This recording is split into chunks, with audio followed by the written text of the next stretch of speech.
मैं एमडी मुजम्मिल हुसैन और आपका स्वागत है द चैनल होलिस्टिक हीलर पे। पिछले लेक्चर में हमने बात कर ली थी कि ब्रीदिंग एक्सरसाइज का डिफिनीशन और कुछ बेसिक मैंने एनाटॉमिकल स्ट्रक्चर्स आपको बताए कि कौन कौन से सिस्टम्स हैं, कौन कौन से ऑर्गन्स हैं हमारे जो ब्रीदिंग सिस्टम में काम आते हैं, और उसकी एनाटॉमी और स्ट्रक्चर्स फिजियोलॉजिकल पर्सपेक्टिव से भी कुछ हमने बेसिक चीज़ें बात कर ली थी। आज के इस सेशन में हम डिस्कस करेंगे ब्रीदिंग एक्सरसाइज की इंडिकेशन। तो सबसे पहले यानी ब्रीदिंग एक्सरसाइज में किस किस बीमारी में जो हम सांस वाली जो एक्सरसाइज करते हैं वो किस किस बीमारी में फ़ायदा देती है।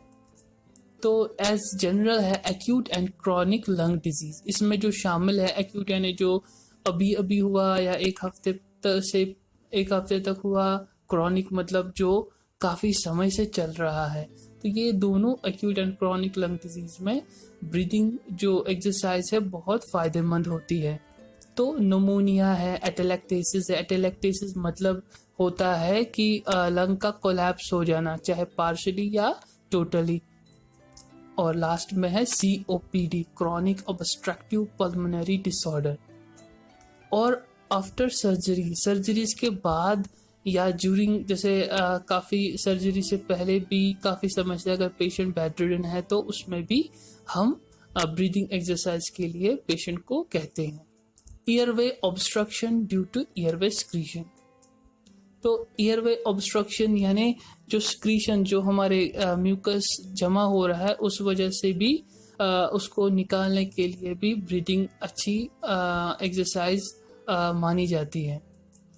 और सेंट्रल नर्वस सिस्टम के रिलेटेड भी हमारी ब्रीदिंग एक्सरसाइज बहुत ही फ़ायदेमंद है, चाहे वो न्यूरोपैथी क्यों ना हो या मायोपैथी या कोई डिफिसिट सेंट्रल नर्वस सिस्टम में होना।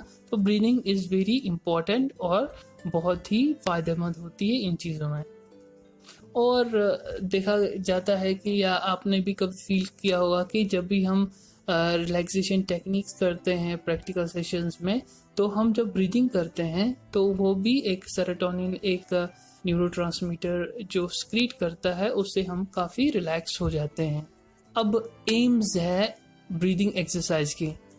इम्प्रूव वेंटिलेशन, यानी मैंने पिछले लेक्चर में भी कहा था कि जो हमारा स्टार्टिंग रेस्पिरेटरी सिस्टम का एक पॉइंट है, यानी हमारे जो नोज है, नॉस्ट्रल्स है दोनों साइड के, राइट एंड लेफ्ट, तो वो उसका जो ईयरवे यानी उसका वेंटिलेशन अच्छी तरह होना, यानी कि अगर हम ब्रीदिंग इनवॉलेंट्री ही लेते रहें तो उसमें और जो हम वॉलेंट्री लेते हैं उसमें काफ़ी फ़र्क है।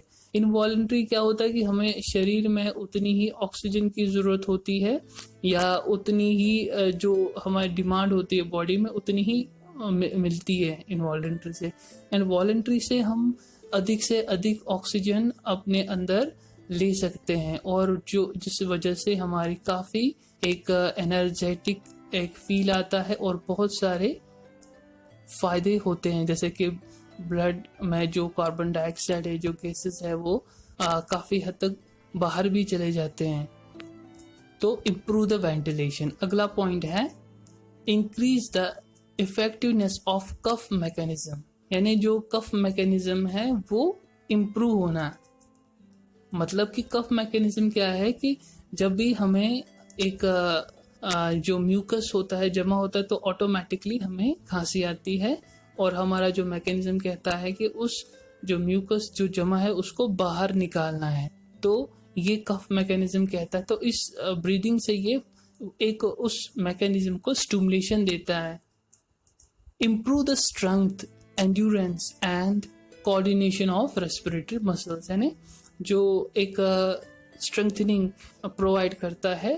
क्योंकि क्या है कि हम जब रेस्पिरेशन लेते हैं, जब सांस लेते हैं, तो क्या होता है कि हम हमारा जो ये स्ट्रक्चर्स और जो रिब्स के होते हैं वो एंटीरियर आगे की तरफ और ऊपर की तरफ फैलते हैं, यानी हम अपनी मसल्स की वजह से जो हमें वेट होता है उसको उठाते हैं और उसको वापस अपनी जगह पे लेके जाते हैं। तो इसमें एनर्जी यूज़ होती है। तो एक चीज़ है कि अगर हम जैसे आप लोग जिम में भी जाते हैं, वेट बेयरिंग एक्सरसाइज करते हैं, उसमें क्या होता है, हमारी मसल्स एक टोन अप होती है और मसल्स के जो फाइबर्स हैं उनका जो एक साइज बढ़ जाता है। उसी तरह से मसल्स, जब हम ब्रीदिंग एक्सरसाइज करते हैं तो muscles related to the respiratory area, तो वो मसल्स भी टोन अप होती है। इससे प्रमोट द रिलैक्सेशन, है ना, रिलैक्सेशन इंपॉर्टेंट पॉइंट है कि जब भी हम ब्रीदिंग कंटिन्यूसली लेते हैं रिदमिकली तो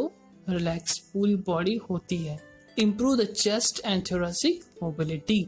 तो थोरेसिक एंड चेस्ट मोबिलिटी मतलब कि, क्योंकि मैंने इससे पहले भी कहा कि जब हम सांस लेते हैं छोड़ते हैं तो हमारे मूवमेंट्स होते हैं हमारे रिब्स में, हमारे बैक साइड जो थोरेसिक एरिया है उसमें तो एक मोबिलिटी होती है। और क्योंकि जब तक हम मूवमेंट में हैं तब तक हमारी बॉडी हेल्दी है।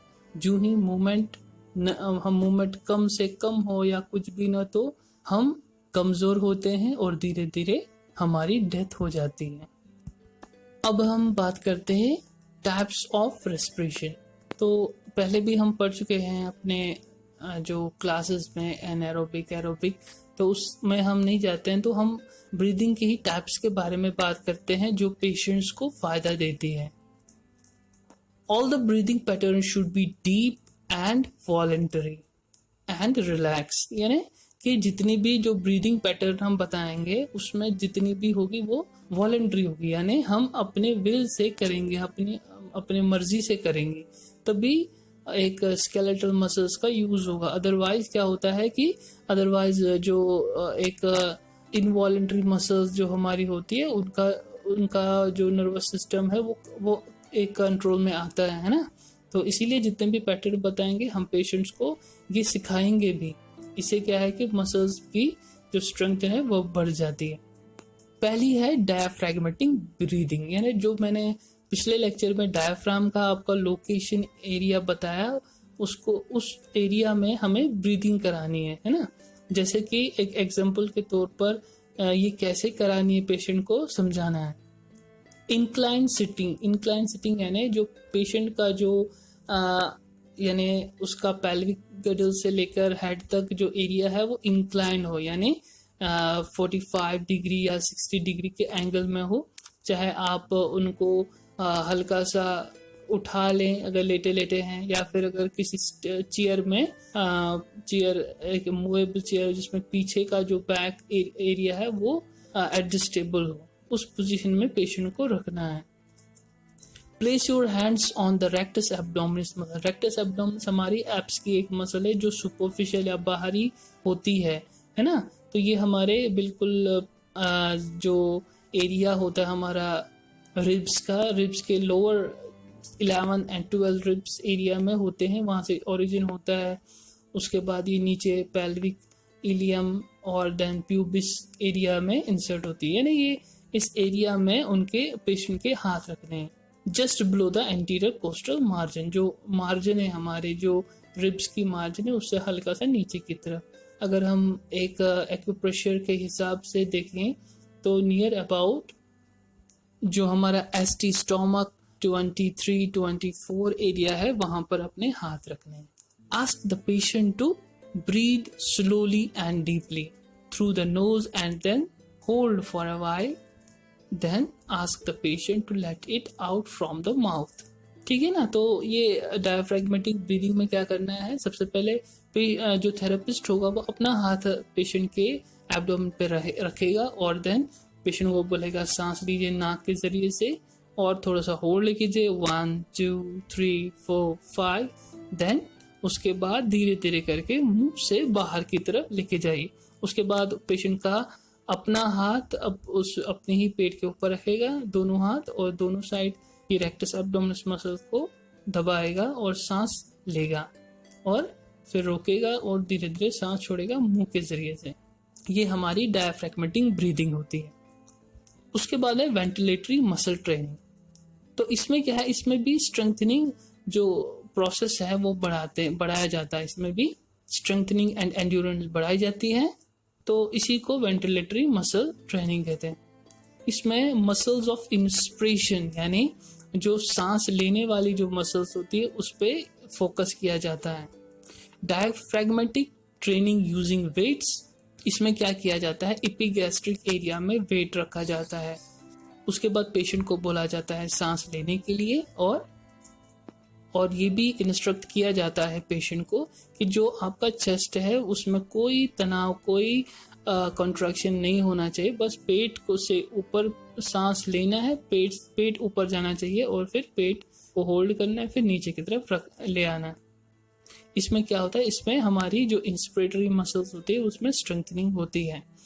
यानी मैं फिर बताता हूँ कि इसमें क्या होता है वेंटिलेटरी मसल ट्रेनिंग में। इसमें बेसिकली जो हमारा चेस्ट एरिया है उसमें कोई मूवमेंट, जैसे फॉर एग्जांपल जब भी हम सांस लेते हैं तो उसमें क्या होता है कि हमारा चेस्ट आगे और ऊपर की तरफ जाता है। तो इसमें इस ट्रेनिंग में क्या करना है कि आपका जो चेस्ट है बिल्कुल एक जगह पे रहे, और आपका जो पेट है वो ऊपर की तरफ, मतलब आप पेट से सांस लीजिए। जिससे क्या होगा कि जो एपिगैस्ट्रिक एरिया यानी नियर अबाउट आपका जो CV14 है, CV13 है, उस एरिया में जो अपना हाथ रखना है, एपिगैस्ट्रिक एरिया में अपना हाथ रखना है।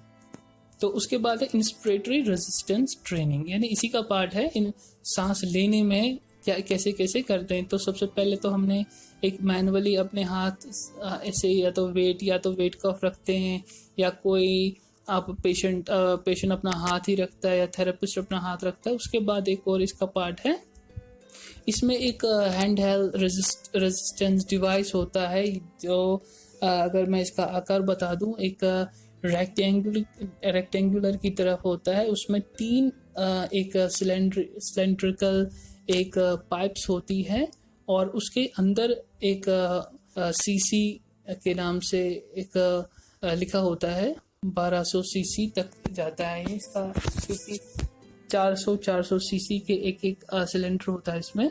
और जैसे कि सांस लेनी है, अगर पेशेंट अपना इंस्पिरेशन करता है, सांस लेता है, उसमें अगर पेशेंट की जो मसल्स स्ट्रांग है तो तीनों जाके ऊपर जाते हैं, और उस जो ऊपर तक गई है उसको रोक के रखना होता है, और उसके बाद धीरे धीरे छोड़ना होता है। ये हमारी इंस्पिरेटरी मसल्स की एक्सरसाइज होती है। और अक्सर देखते हैं जो भी बेड रिडन होते हैं तो 1 या 1.5 या 2 तक पेशेंट लेके जाता है, और 1 सेकंड या 3 सेकंड तक उसको होल्ड कर पाता है उस जो बॉल्स होती है अंदर। उसके बाद इसी पैटर्न को बार बार यानी 10 मिनट तक रखना है, 10 मिनट तक ऐसे करनी, देन 20 से 30 मिनट्स तक लेके जाना होता है, और काफ़ी फायदेमंद होती है एक्सरसाइज। उसके बाद एक कंप्यूटराइज्ड एक डिवाइस होता है स्पायरोमीटर टाइप से। इसमें क्या है कि सांस लेनी होती है, और उसमें पूरा कंप्यूटर में एक उसके जो वेव्स होती है, कितनी स्ट्रेंथ है मसल्स की, वो सब नोट होती है।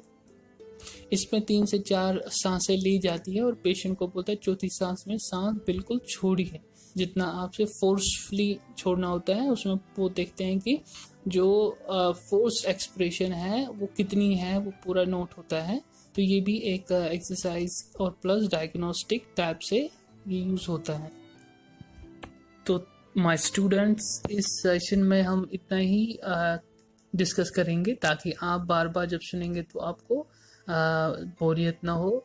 और अगले सेशंस में हम इसके बहुत सारे छोटे छोटे पॉइंट्स डिस्कस करेंगे, और कुछ हमें इसमें थेराप्यूटिक जो टेक्निक्स होती है वो भी डिस्कस करेंगे। और उम्मीद है ये सेशन आपको अच्छी तरह समझ आ गया होगा। और आज के लिए इतना ही। Thank you very much. Stay fit, stay healthy.